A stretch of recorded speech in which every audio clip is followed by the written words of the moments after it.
Hey y'all, welcome back to At the Table Podcast, the virtual table where we discuss all things young adulting. My name is Fikayo and thank you so much for having me back in your ears. Hi guys. Guess what? I'm no longer sick. And I'm really happy I'm able to do this specific episode not being under any ailments and feeling pretty good. So I'm really excited about it. So this episode, we are going to be talking about my reflections from Nigeria, and we're going to talk about my entire trip and everything. And I think it's going to be a really good episode. Are you ready? Okay. I do think this is going to be a longer episode, so we're going to skip the segments today, and I'm just going to go straight into it. And we're going to talk in detail. All right. So I went to Nigeria. We literally went on the 25th, which was literally Christmas Day, the 25th of December. And then I came back a little earlier than the rest of my family because of work. And when we were going, I don't even remember what we took. We took KLM, and we took KL to Amsterdam. And that was 7 hours flight to Amsterdam. And then again, 7 hours layover. And then another 7 hours to Lagos, Nigeria. So in Nigeria, we stayed on the mainland for a few days, and we weren't sure if we were going to go to Kwara, which is where my parents are from. And I have been to Nigeria several times, but my sisters have not. And my favorite place in Nigeria happens to be Kwara. And I was like, no. Like my sisters, they have to go to Kwara. They have to experience what it's like, because Kwara is nothing like Lagos. Oh my goodness. And we're going to talk about Lagos in depth. But yeah, Kwara is just, it's amazing. And I love where we're from in Offa specifically. It's just an amazing town and a great experience. So fortunately, we were able to make it there, and we stayed there for a few more days. And then we came back to Lagos the day before I had to go back to America or come back to America. And I had one day to do my hair, get all my measurements, get my clothes and everything. And then I came back here. And that spanned between 2 weeks for me. Now, once I left, my sisters had an additional week in Nigeria, and they stayed there and did whatever they did. But that's my story. That's what we did for the most part. And that kind of roughly sums up my trip, really. And it was a lot of fun. We did a lot of things. We went to a lot of tourist sites, as you would. And I just came back, or even while I was there, I was kind of taking notes on the things that I noticed and the things that I definitely wanted to come back here and talk about. So here they are. Here is the list of the things I would like to talk about and my reflections from Nigeria this time, and also every time that I have been, and things that I just observed from being in Nigeria. Now, I will move through these topics incrementally as they kind of go from easily digestible to maybe a little bit more controversial. But I'm really excited for this, and I hope that you enjoy listening to my reflections. All right, so my first reflection from Nigeria is how much home is truly, truly home. I don't know how to explain this in I can articulate this, and I can use words to explain this, but I will not fully be able to articulate what this feeling is. But there is this feeling every time I'm in Nigeria that just feels like I am home. Like I am home. Like I can almost only compare it to, and I can barely not even compare it to this because I don't remember the experience, but it literally feels like being in your mother's womb. Like I am home. And it's very interesting for me because I was born in Nigeria. So it means something different for me because this was where I was born. This is the ground that bred me. This is home for me. And I feel it. I can literally feel that I've come back to my origin site, like a magnet on a bigger magnet. Like I'm back. So That feeling is a very distinct feeling I always get when I go to Nigeria, and it's an engulfing, warm, safe, protected feeling that it's noticeably it's noticeable and it's distinct. It's very, very distinct. And it's amazing. Home is truly, truly home. Another thing that I experience really specifically keenly when I am in Nigeria is the warmth and love of family. Whenever I'm in Kwara, words will not be able to do justice to this. But there is this feeling that engulfs me of you are safe, you are home. It's this warmth that starts in my heart and goes all the way down to all of my toes and my fingertips. It's this you're home and you're safe and you're around loved ones, people that love you, people that want you to do well. It's this feeling that if I could like bottle it up and put it in my pocket and open it whenever, or even just smell it whenever I need it, I would love to. But it's this experience that is unlike any other that I really experience, and it's very distinct, and it's like the warmth of family and being around just loved ones. Another thing and another reflection that I really want to make sure that I talk about and I bring a lot of attention to is the sense of community in Nigeria. I have never seen anything like it in my life. And it's very refreshing to see actually, like people knowing their neighbors, people knowing their town, people being around like themselves, like the community, seeing someone and just greeting them, loving on them. It's unlike anything that's here, really. Like the community sense is actually just beautiful, and it's something to watch, something to observe, and also something to imitate. Honestly, just the communal love, the communal feeling, the communal trust, the bonding that happens. It's amazing. Another thing to after community is friendship. So while I was there, we were with my mom, my mom's childhood friend, and her sister, which was also my mom's childhood friend, but there's a distinction. Anyway, so it was three women primarily that was with us, and it was beautiful to see the love that they had for each other just through friendship. And it's also beautiful because it was sister to sister that was there, right? But then my mom and then them too. So it was really nice to be able to see that sister to sister love and then still see sister to sister love with my mom, who is not biologically their sister. It was just very, very beautiful to be able to watch their friendship and watch a friendship that has transcended times and seasons and life events and fights and arguments, and see how they showed up for each other, to see how they had each other's back, to see how now they're raising their children alongside each other. And it just gave me something to hold on to. It gave me a newfound zeal for the friendships in my life.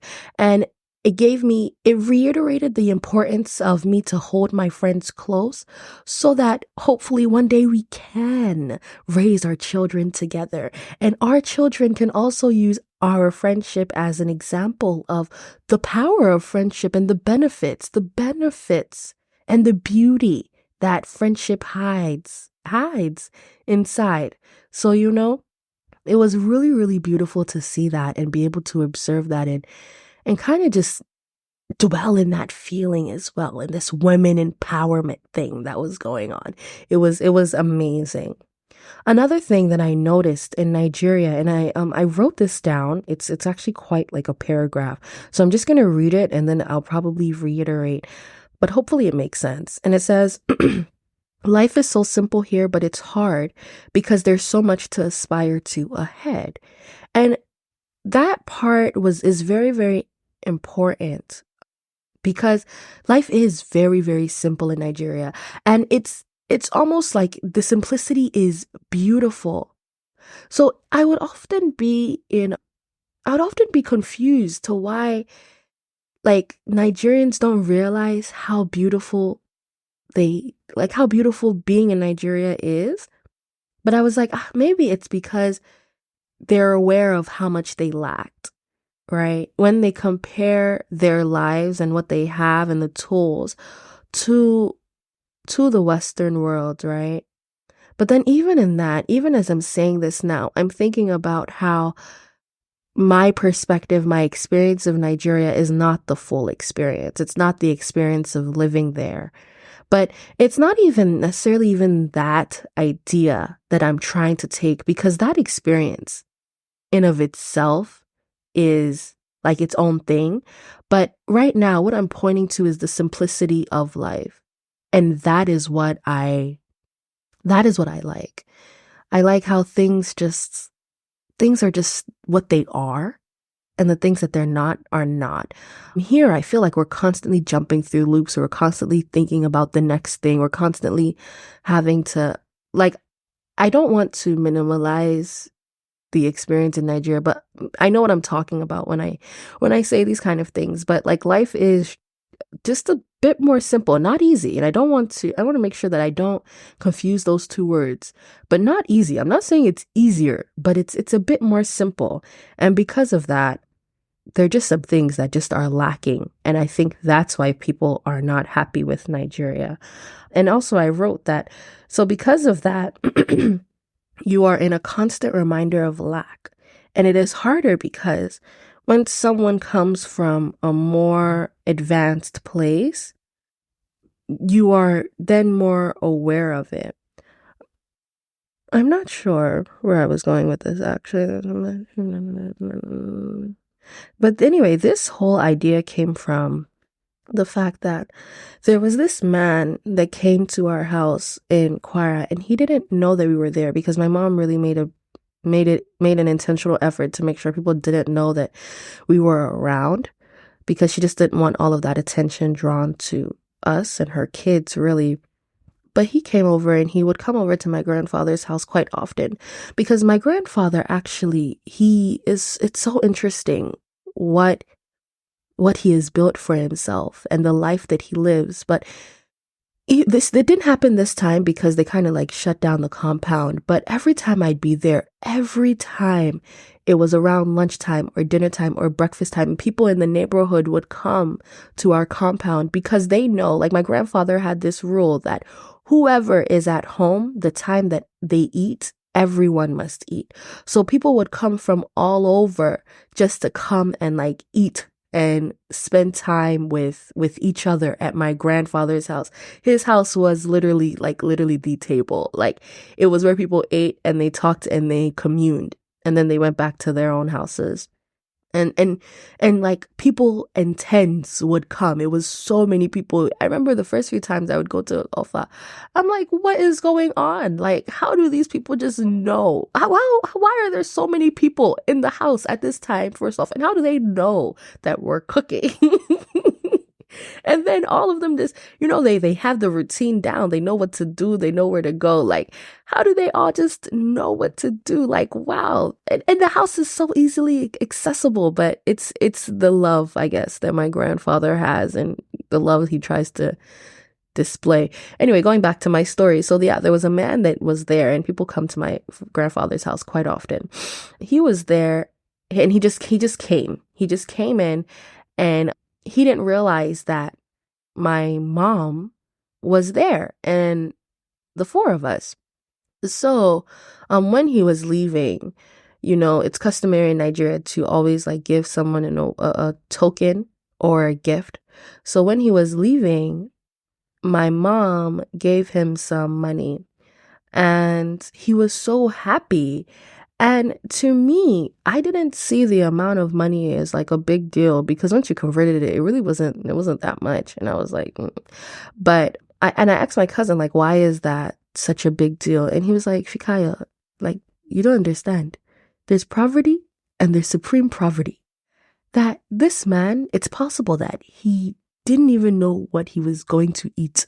His wife is probably at home right now too, telling him that she hasn't eaten all day, and he doesn't know how he's going to pay for his children's school fees next semester. Like, he's probably coming to my grandfather's house with the heavy heart, and all of a sudden he meets your mom, literally out of nowhere. He meets your mom, he sees your mom, and your mom blesses him and gives him money. And that realization, like, literally changed me.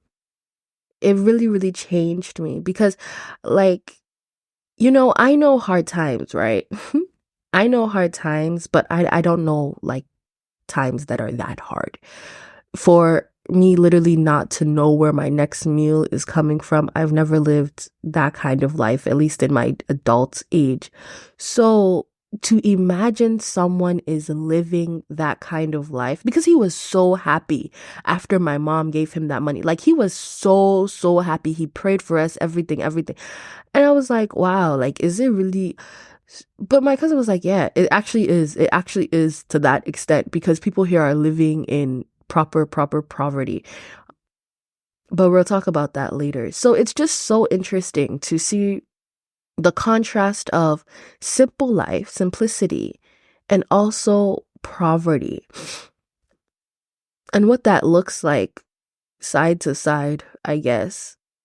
And also, because, you guys know, like, the minimalism thing right now is actually a trend right now. Like, people are going more minimalist. And me too. I'm like, me too. I want to go more minimalist.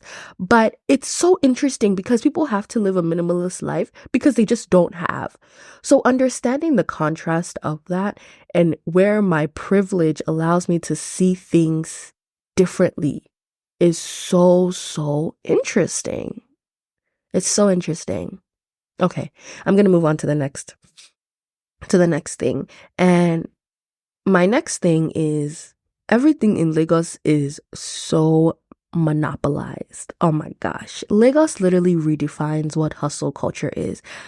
I thought I knew what hustle was. Yeah, no. My hustle is a mere rice drop in a field of rice when we're talking about Lagos hustle. Lagos hustle is insane. Lagos hustle is crazy. And Lagos hustle is commendable. It really, really is. People are doing anything in Lagos to make just a few more dollars, just to be able to feed their family, just to be able to provide. And it really just is commendable. Now, let's go back some. I am of the habit of, like, doing a lot. And I really enjoy doing a lot, but there was a time where I would talk to people about, like, what I was doing, how I was doing everything. And they were kind of like, okay, yeah, this kind of sounds a little manic. And I was like, really? Manic? Manic is crazy. And they were like, yeah, manic, like, relax, slow down. You don't have to do everything. You don't have to do everything. But there's this insatiable urge for me to do more, for me to, like, run faster, run harder. And when I went, and I genuinely thought, okay, like, maybe something's wrong with me. Maybe, like, I need to slow down. Like, maybe I should just take a breather. Like, maybe I'm doing too much. Maybe it is manic, like, right? Like, maybe it's a psychological issue or something that's just not healthy. And then when I went to Lagos, I was like, no. No. It's because I'm a Nigerian. Oh no, the hustle mentality, the hustle culture, the hustle experience in Lagos is commendable. Like, wow. And it made everything make sense. Like, yeah, I work this hard, I hustle this hard, I am this ambitious because I'm a Nigerian. It is literally in my blood to be this person.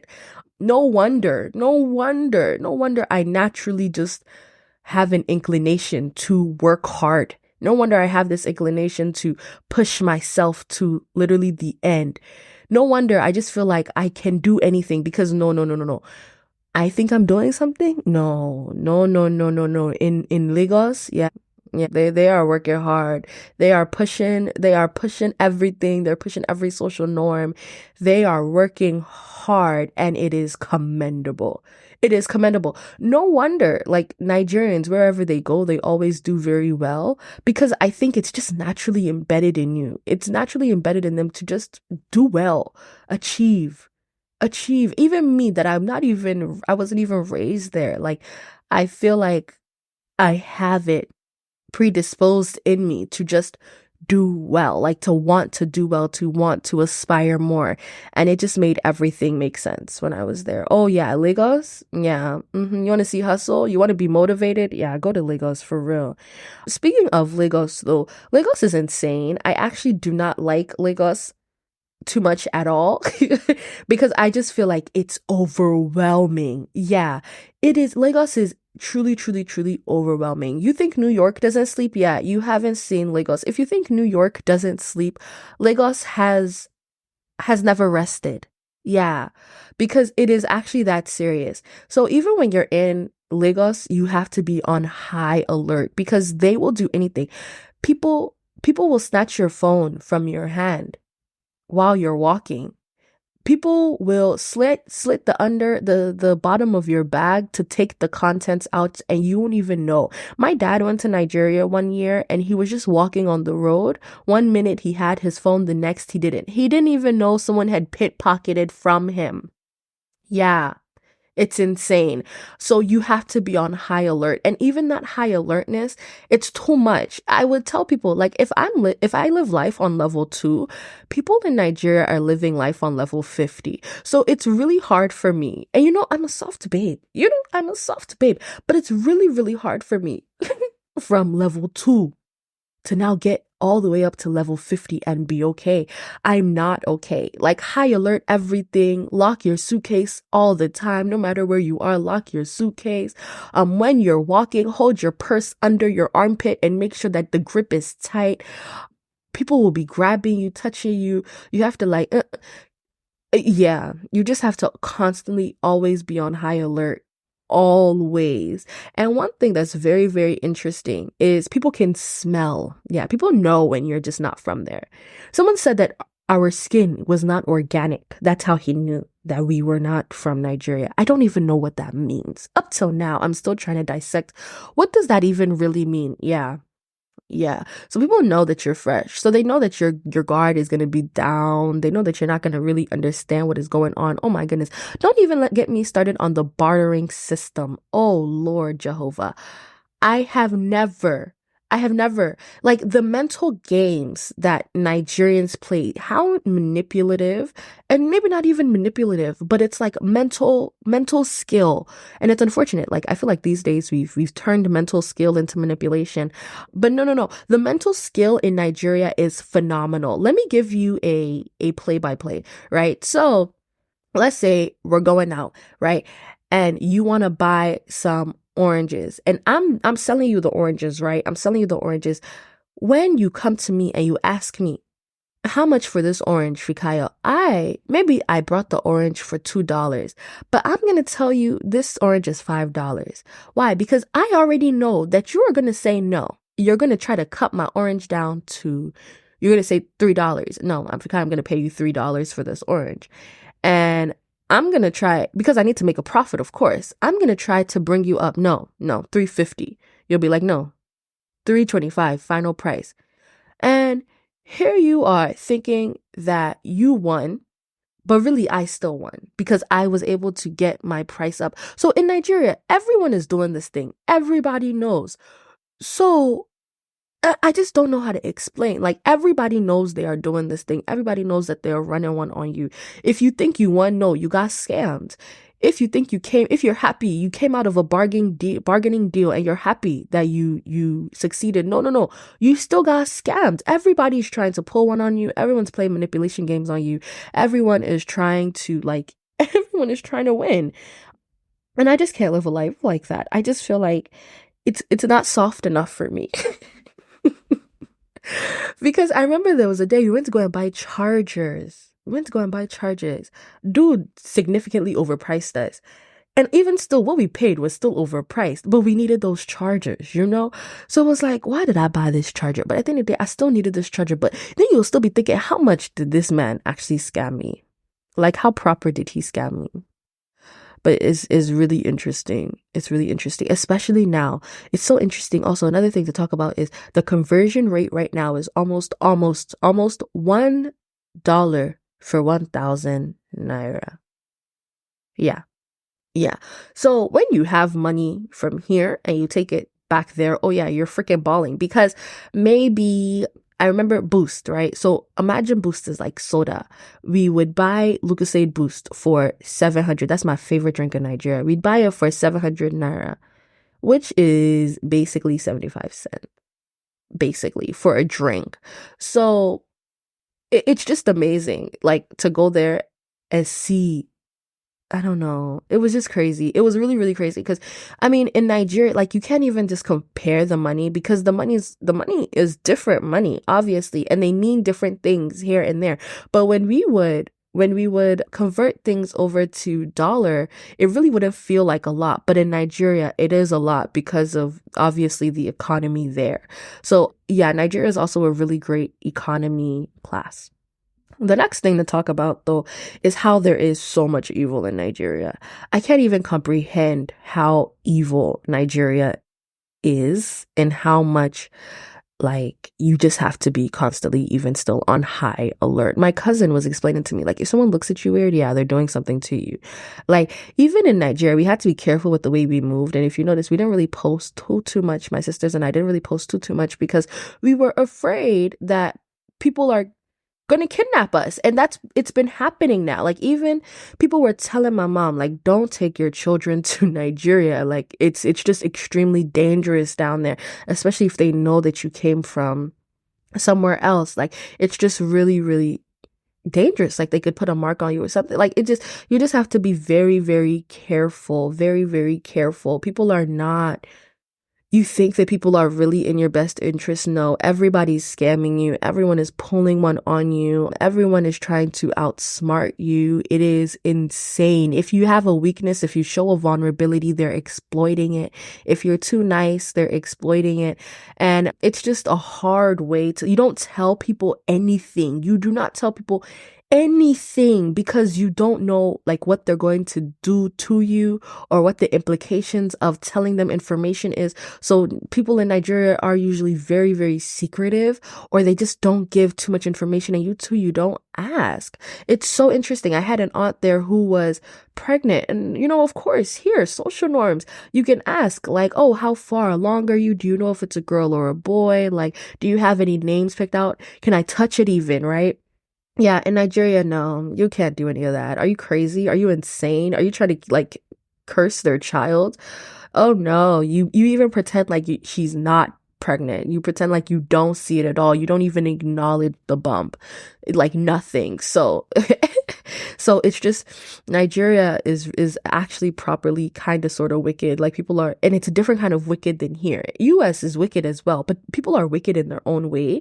But I'm used to, the wicked here, but going to Nigeria and experiencing, feeling, being put in the thick of the wickedness, like, and understanding their own wicked, like a different kind of wickedness, it's just mind boggling. Like, wow, this is very interesting. You don't tell people anything. I was talking to my cousin about how, like, yeah, every day I come into work, I tell them things about my life, they ask about it. Me too. I ask about their children. I ask about, yeah, you don't do that here. Like, it's very just strictly business. You don't do that in Nigeria. It is very strictly business. And that was an interesting observation. And it's something that it's so interesting growing up here because my parents would use Nigerian norms to raise us, and then it just wouldn't make sense in America's system. So like going to Nigeria, it just really, really puts into play everything that our parents have been teaching us. It's then applicable there. So it makes so much more sense there. Oh, this is why mommy used to like tell us not to ask people for like their baby and how far along they are. This is why mommy would make us kneel down all the way. This is why we couldn't use our left hand. All is like we've been trained all this time to be able to go to Nigeria and properly perform. So it was nice to be able to even perform. Yeah. The next thing I wanted to mention, is Nigerians are wise. Nigerians are so, so wise. Even, oh my gosh. Okbe, shout out to Okbe. Okbe is my cousin. And my favorite parts and experiences and times in Nigeria is when Okbe and I would sit down and we would talk and we would compare life experiences. Because his experience is so different than mine. His perspective is so different than mine. And it was emotionally, physically, mentally enlightening to be able to hear his perspective and how he navigates, everyday situations, and how he does it the way he does it because of the way that he was raised, you know? And oh, man, I love conversations like that where I'm really able to pick people's brains and hear how they live life and perceive life, because it's like, wow, he'll tell me some situations and I'm like, yeah, I never would have handled it that way. And he would tell me why he handled it that way. And I was like, wow, I never even thought about handling it that way, or I never even saw this part of this situation. Oh my goodness, wow. Perspective. And he too, he would do the same thing to me. We would talk and he would listen to my experiences, and he would be like, wow, I never thought of it like that. Like, I never saw it like that. And I was like, yeah. So it was just so amazing being able to eat from their wealth. And I just love that. There was even a saying that my grandfather said that I think about every day. And he talks about how a child who does not put his hands out to be carried will not be carried anymore. The parents will be like, this child does not want me to help it anymore. It's okay. I won't help the child anymore. And it really just, I'm like, wow, like it really does span a whole bunch of things that I'm learning right now. Like even with God, with work, with school, everything. If you do not make it known that you want help, you're not going to get help. If you do not like make the intentional effort yourself to step out, to communicate, you're not going to like get heard, even with school. If you do not apply, you're not going to have the ability to be able to succeed or even do it with a job. If you don't apply, you're not going to have like you have to put your hands out first. Even with God, like you want God to do something for you, you have to be able to move first so then God can pick you up. Like, oh my goodness, I've been eating that saying ever since I heard it. And I was like, yo, no, this wisdom is insane. Like this wisdom is crazy. Even aside from that, right? We're going to cut mental wisdom on one side, but there's another skill set worth of wisdom that I saw that I did not even realize I needed, but I was like, damn, like I really wish I had this type of skill set. And do you know when it hit me the most? We had a goat, Simon. Yeah. Yeah, unfortunately, yeah, Simon died. And it was just so interesting seeing how even after, well, first off, the process of killing Simon, and then seeing how they roasted Simon, bled him out, you know, lit him on fire, and then, like burned all the hair from him.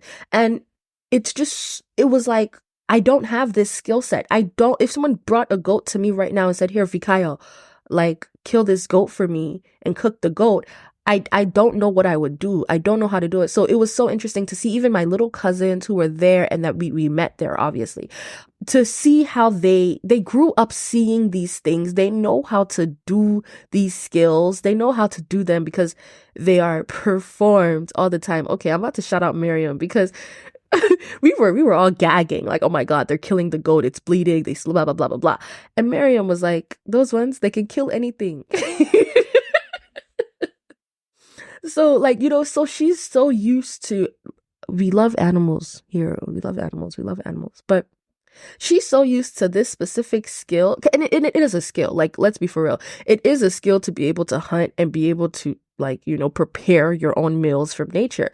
So I just don't have that skill. And it was a great experience to be able to see how, they unalived the animal, and then they were able to like put it in the fire. They got all of the hair off of the animal. They sanitized the whole thing. And it was a good experience to watch. And it was just unfortunate. And I then mourned the fact that I didn't grow up learning these skills, these very, very essential, life-changing, I want to say life encouraging, but that's not even the word I'm trying to say, but like these skills that I feel like everyone should have, like God intended all of us to be able to do, like take care of yourself off of nature. I'm not going to be able to have that experience. I just don't have it. So it would make me wonder, like, what other things do I just not know that I should probably know as a human being? And it even brings me back to now again, like there they would show me obviously Nigeria is a tropical area. So they would be able to point out to me, oh yeah, this is a cashew tree. This is a banana. No, actually, that's not even a banana. That's a plantain. This is an orange tree. This is a tangerine. This is a coconut. And I really am interested in plants. So it was just like, I almost envied that skill to be able to identify to be able to identify fruit trees, because I can't. We don't even have any fruits growing. Look, we were talking, Akbar and I were talking, and we were talking about like doomsday. We were talking about that, the what's it called? The movie, the show that Obama and Michelle put out, End of the World or something. And we actually watched it when we were in Nigeria. And Akbar was like, yeah, Nigeria would survive if something happened, like if there was no internet, if the world shut down the way that it kind of did in the End of the World, yeah, Nigeria will be fine. Like it literally would be able to survive. Like it's fine.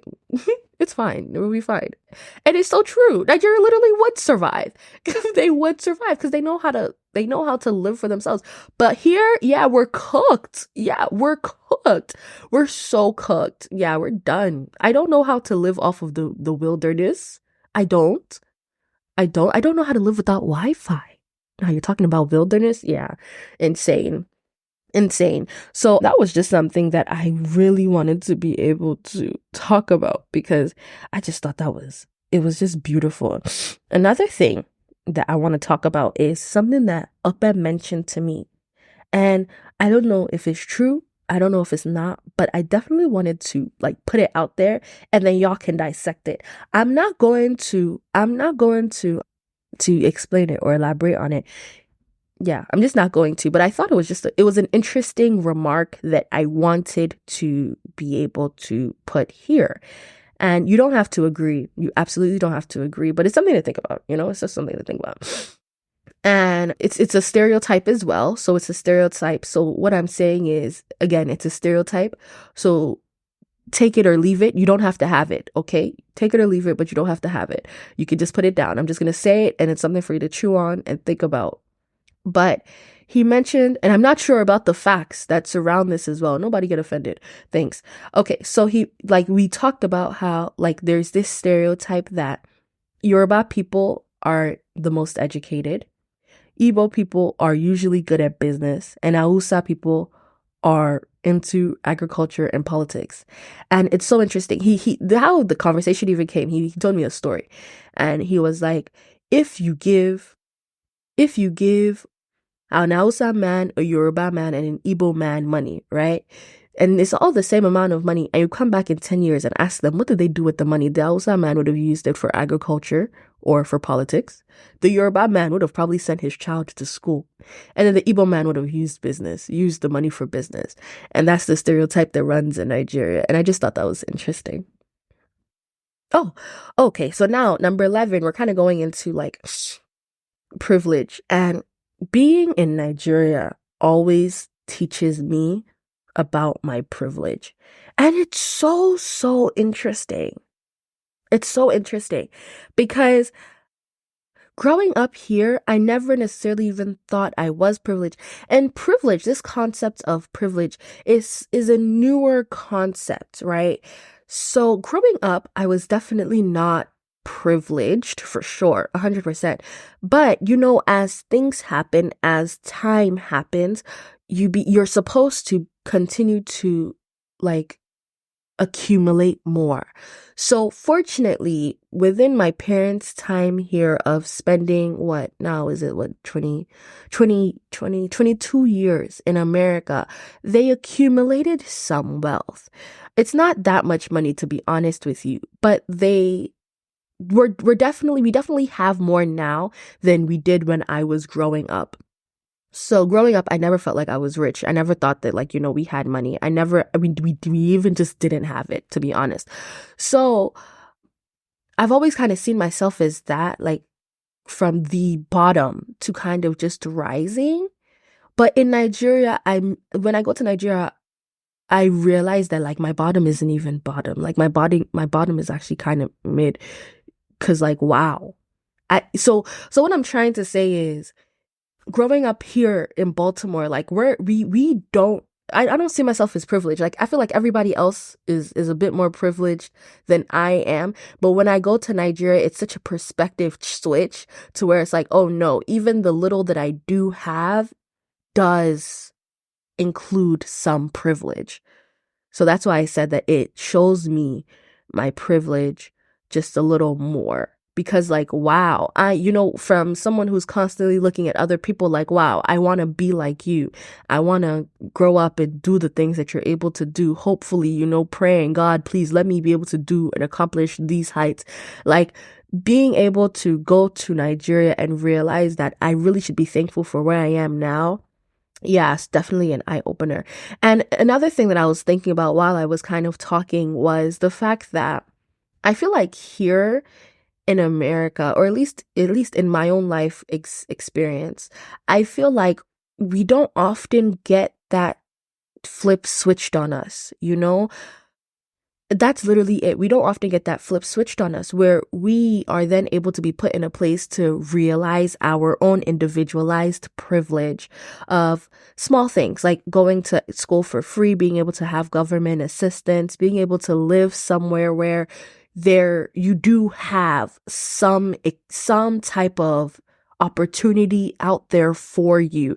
Like that in of itself is a privilege that I feel like here we take for example so much.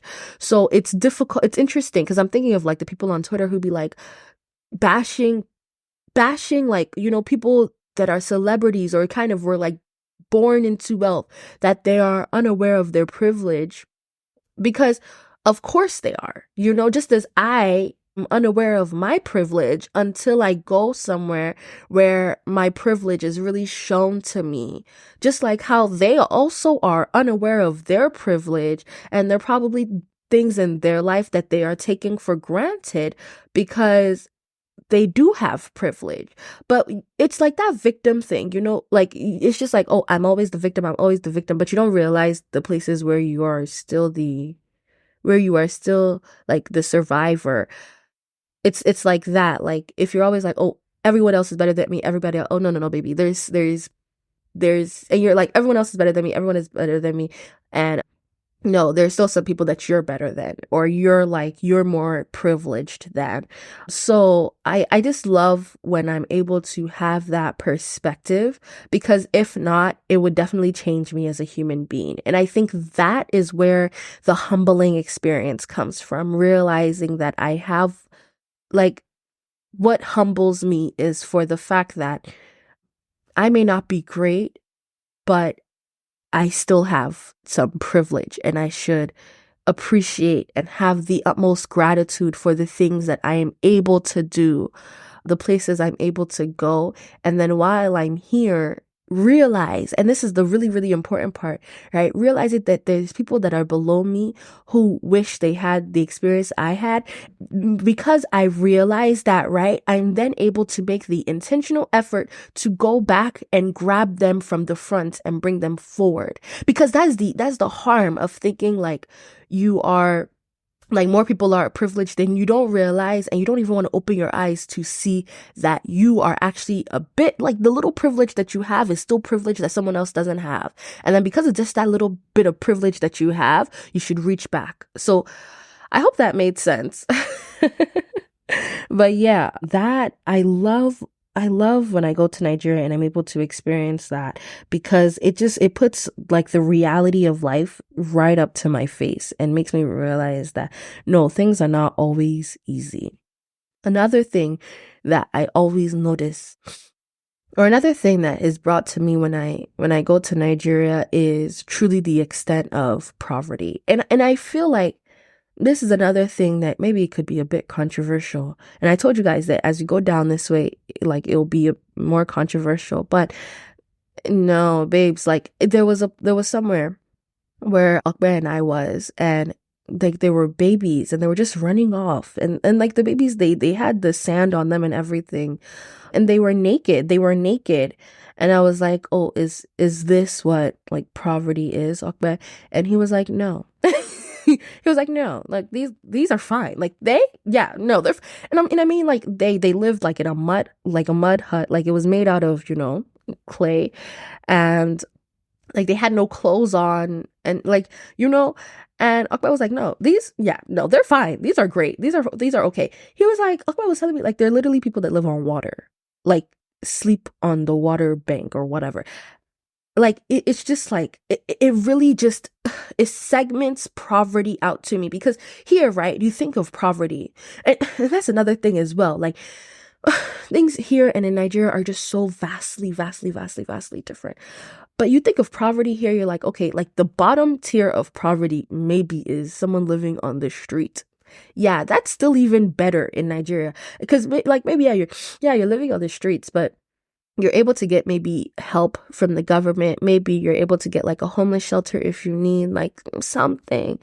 But yeah, like that's just the beginning of poverty in Nigeria. Like there's still so many layers of that experience that you can go into and that you can fall under, especially in Nigeria. And I think that also gives me just more perspective. Like really living on the street is really not even that bad. There's worse. Like there's worse experiences under that. Like poverty is much deeper than anything that I could probably even like I could probably even conjure up in my mind. And again, that was just a perspective check. Another thing that I noticed and that I would like to point at is also their understanding of here is incredibly skewed. And that's just what it is. Like they think I was talking to my cousin Mayowa, and we were just talking about life as well, sharing life stories. I explained, like, I can't even right now even afford to live on my own. And, he asked me my salary, and I told him how much I make, and he converted it to Naira, and he was like, okay, yeah, like, that's a lot of money. Like, down here, you could do a few couple things with that money. And I was like, yeah, no, the housing crisis, like, how much everything costs right now. Everything is so expensive. I can barely, like, how much money I spend on gas every month. And you guys, yeah, how much money I spend on gas is actually ridiculous. But like alone is enough. Like, I pay this. Like, it's insane how money comes and goes so quick and how expensive everything is there. And I began to break down numbers. Like, this is how much rent costs. This is how much a water bottle costs. Like, this is how much. By the time like we talked about that, he was like, wow. Okay. And he was like, people really think it's so interesting because people really think that just once you come here from Nigeria, yeah, you've got it made. Like money, people, I think that I don't understand. Like it's really like they have this utopian feel or thinking of here that it's just not true, like, oh no, like things just come easy. And it's like, no, it's actually not that easy. And this is what it looks like. And actually we live pretty much the same life. I was explaining to my cousin, like, I don't know what I'm gonna do. Like I have to go back to school because I need to make more money. Like it's, going and explaining what life is actually like here and what it looks like. Like, no, we don't sit on these thrones every day and kind of just, no, like it really is a very lonely experience. And I explained that as well. Like we experience an incredible amount of loneliness here. We are so lonely in Nigeria. You can't be lonely. You just can't be. There's always people there, people laughing, people happy. Here, such a lonely experience, such a lonely life. And we talked in depth about that, but I really wanted to make sure that I put that in my podcast as well. Like the understanding of life that they have from us is very, very skewed. It's very, very skewed. It's very skewed. And it's just, it's interesting to be able to like experience that. Yeah. Yeah, it is. Okay. Another thing is that I really found interesting is I think it's sad. Like, I think it's sad, and this is something to the government, not even the people, but I think it's sad that people born in Nigeria grow up to want to leave Nigeria. I think I'm not the advocate for Nigerian whoever or Nigerian politics or whatever. I don't know. Okay. I don't know. But like, with how much Nigeria has, even in natural resources, land, everything, and the intelligence, the mere intelligence that resides within Nigeria and the quality of people that Nigeria produces, it is so sad that we are not there in Nigeria helping Nigeria get better. And it's sad that Nigeria doesn't have established means for someone to be able to thrive and do well in Nigeria. It is shameful, really. Honestly, it's sad. It's ridiculous. It's infuriating. Nigerians go anywhere and they excel amazingly. They excel except for in Nigeria. What is to be done about that? Like I just think it's one of those things that, I just think it's ridiculous. It's ridiculous. It's sad. It's pitiful. People from China come to Nigeria, build their whole oil, whatever is in Nigeria, take the oil to China or whatever, or refine the oil, and then Nigeria, the state, buys the oil back from them. Is that not madness? Is that not madness? Nigeria gives light to Ghana. Ghana has better light and has light for longer than we do in Nigeria. Yet Nigerians still don't have lights 24/7. Is that not mad? Is that not mad? I think it's insane. I think it's insane. Our government politicians are giving our natural resources to other countries before they give it to their own country. Is that not insane? I think it's just infuriating. The whole issue with Nigeria is not, it's just very disappointing. It's just very, very disappointing. Another thing that I wanted to talk about is how children are like their parents and Nigerians succeed. I was there and I was thinking like, why are Nigerians literally the best wherever they go? And I think it's because, again, the quality of people that are bred in Nigeria are like, they're just survivors. They are just survivors. Get it done however it happens, even if it doesn't feel good, even if it doesn't like stroke your ego, even if it's embarrassing, even if it's sad, just get it done. Get it done. And I think that mentality I know that mentality is what begins to differentiate the winners and the losers. So it's so interesting to see like the Nigerian young adults growing in this society and doing well and exceeding and wondering, where are they getting that backbone from? They're getting it from their parents. They're getting it from their genetics. Again, it goes back to my mania story. They're getting it from their experience. They're getting it from what they saw their parents do, the understanding, the perspective of life they had. Children will be like their parents. They will be. They will be like their parents. And what other great example of a parent than someone who is constantly working hard, grinding, understanding like it just has to get done, pushing the limits. Like, how won't that child become successful? You know what I mean? How will that child be lazy? How won't that child understand the importance of consistency and discipline? How won't that child understand the importance of like working hard, understanding that you have to fight for your life, understanding that like survival's on you? How wouldn't that child? How wouldn't they?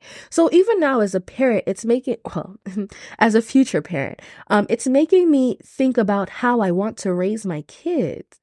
What intentional habits I want to be able to implement in my life now so that when my kids are being raised and they're growing up, they're able to see, yeah, mommy did this.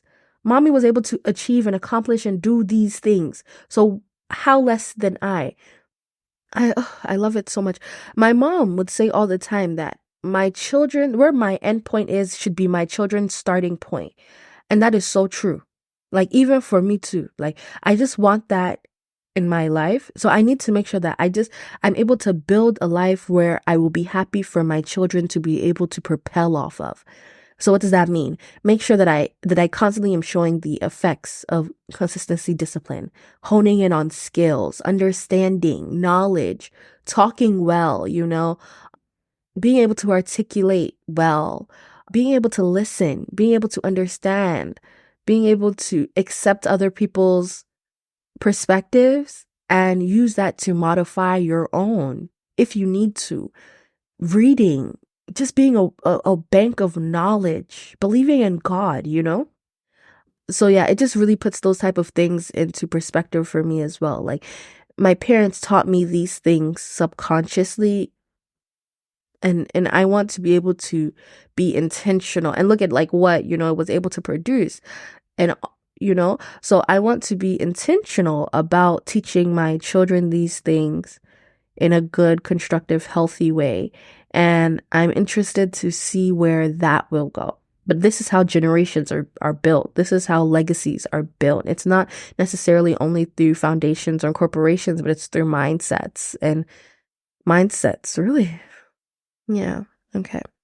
We're almost done, you guys. Another thing, it's so interesting because it kind of counters actually what I just said.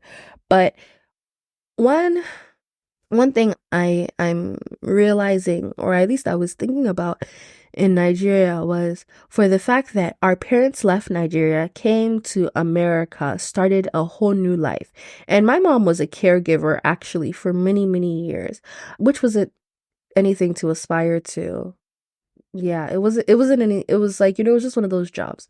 So, just to get on their feet. But it's interesting because I find like when I look at like people, I realize that we really do follow the experience and the the the the knowledge that our parents give us, right? But in this country, when our parents first come as immigrants, they haven't laid out a path for us. So we get to beat a path for ourselves, which is so interesting. Like, no, no, no, no, no. Like, really, really deep that, really deep that, really deep that. Because really, like, usually if people find themselves in the same kind of sort of occupation that they saw growing up. But growing up, I didn't see any occupations, and everyone who was around me every adult that was around me for the most part was either a correctional officer or a caregiver. Those were the only two jobs that really immigrants really had. So, I mean, obviously they weren't the jobs that they wanted us to work. So that's why I say that they're not jobs that we aspired for. But because of that, like you've heard how children that have their parents have PhDs, they get PhDs. Children who their parents are doctors, they become doctors. Children who their parents are nurses, they become, yeah, because their parents kind of already beat that path for them. But we didn't have that path beaten for us already.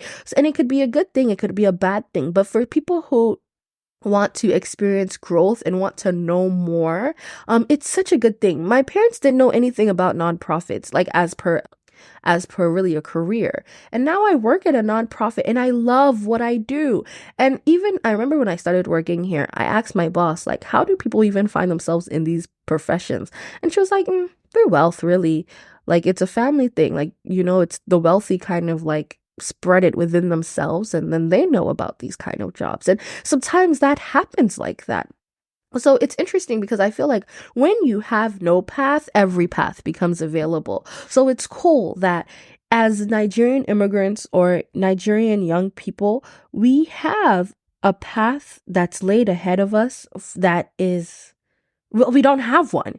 So we can pick anyone we want to become. Now, it could be either extremely dangerous or really, really freeing and liberating. You just have to pick. But I thought that was really, really interesting. Number 17 that I'm going to talk about is the immigrant story of survival, self-actualization, happiness, and fulfillment. I think I read about that somewhere, and I just wanted to add that on here because it's so true. Like, again, like those correctional officer, caregiver jobs are jobs for survival. They're jobs for survival. So our parents, they fortunately or unfortunately have to pay that price for us to be able to experience self-actualization, happiness, and fulfillment. And I think that that's just something I want to keep in the back of my mind to make sure and ensure that my parents' survival, the pain of them having to survive here, well, in Nigeria, and then survive here, doesn't go in vain. So I just have to finish that continuum. Oh, and then number 18, which will probably be the most controversial of all, is how do I want to explain this? Nigeria really makes me know and understand the need and necessity of God. Yeah. It's interesting because I feel like in America here, you don't necessarily have to live with God here to be successful genuinely. And like I'm just gonna be for real. Like you actually don't have to. And people do it all the time. People are extremely successful without God here because the path is already paved, really. But in Nigeria, no, you need God. You need God. You actually need God because things are scary there and the opportunity is not there. And you just have to believe that there is a higher power looking out for you because you really just do not know. And if you've listened to this whole podcast and you're hearing this and you're wondering why, yeah, you didn't listen to this podcast properly then.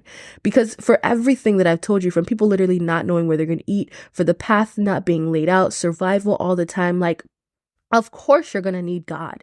Like, what?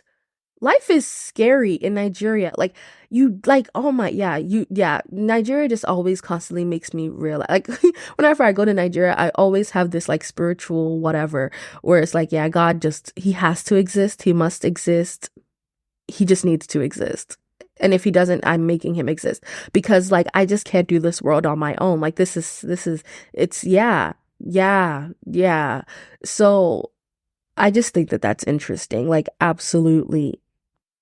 Yeah, the need for God in Nigeria is great.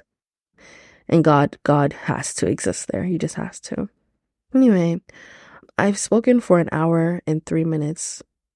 I just looked at the thing and I was like, wow, I spoke for an hour and 3 minutes, which is like, wow. But it was amazing, honestly. And that's all I have, actually. I'm finished. I'm done. But yeah, my experience in Nigeria was great. I think if you haven't gone, you should go.